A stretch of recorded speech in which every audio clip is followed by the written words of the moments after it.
হঠাৎ করেই যাচ্ছি শ্বশুর বাড়িতে লিচু খেতে। আসসালামু আলাইকুম, হ্যালো এভরিওয়ান, কি অবস্থা, সবাই কেমন আছেন? বাসা থেকে বের হতে না হতে চলে আসলো হুট করে বৃষ্টি। দেখতেই পাচ্ছেন অনেক জোরে বৃষ্টি চলে এসেছে, কেমনটা লাগে। যাই হোক, বৃষ্টির দিন বৃষ্টিতে ভিজতে কার কাছে কেমন লাগে অবশ্যই কমেন্টস করে জানাবেন। বৃষ্টির মাঝে অনেকক্ষণ দাঁড়িয়ে থাকার পরে একটি অটোরিকশা পেয়ে গেলাম, তারপরে চলে আসলাম শ্বশুর বাড়িতে। দেখতেই পাচ্ছেন আমার হাতে অনেক মোটা মোটা লিচু, দেখতে পাচ্ছেন লিচুগুলো মাশাআল্লাহ অনেক বড় হয়েছে। এই বছরে শ্বশুর বাড়ি গিয়ে লিচু খেয়েছেন কে কে অবশ্যই কমেন্টস করে জানাবেন। লিচুগুলো খেতেও ছিল অনেক টেস্টি এবং সুস্বাদু, সেই স্বাদ, এত স্বাদ কে, লিচুগুলা খেতে সেই স্বাদ। যাই হোক, পার্সোনাল ভাবে লিচু খেতে আমি খুব বেশি পছন্দ করি। আমার মতো লিচু খেতে কে কে পছন্দ করেন অবশ্যই কমেন্টস করে জানিয়ে দেবেন এবং ভিডিওটি ভালো লাগলে বেশি বেশি করে শেয়ার দেবেন।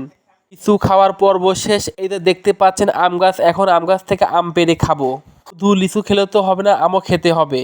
গাইজ, এই আমের নাম কি অবশ্যই আপনারা কমেন্টস করে বলবেন। আমের নামটা আমি সঠিক জানি না। তবে আপনাদের কাছে আমার একটি প্রশ্ন, কোন জেলায় সব থেকে বেশি বৃষ্টি এবং বেশি ঝড় হচ্ছে অবশ্যই কমেন্টস করে বলে যাবেন। অনেকের বাসার আঙিনার আশপাশে জায়গা পড়ে থাকে, আপনারা চাইলে দুই একটি লিচু গাছ, আম গাছ এবং ডালিম গাছ চাষ করতে পারেন। গাইজ, দেখতে পাচ্ছেন মরিচ গাছ, অনেক ছোট্ট একটি মরিচ গাছে প্রচুর আকারে মরিচ ধরেছে।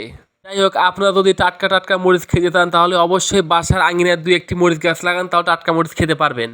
ভিডিওটি ভালো লাগলে অবশ্যই বেশি বেশি করে শেয়ার দিবেন। ধন্যবাদ, বাই বাই, আসসালাম।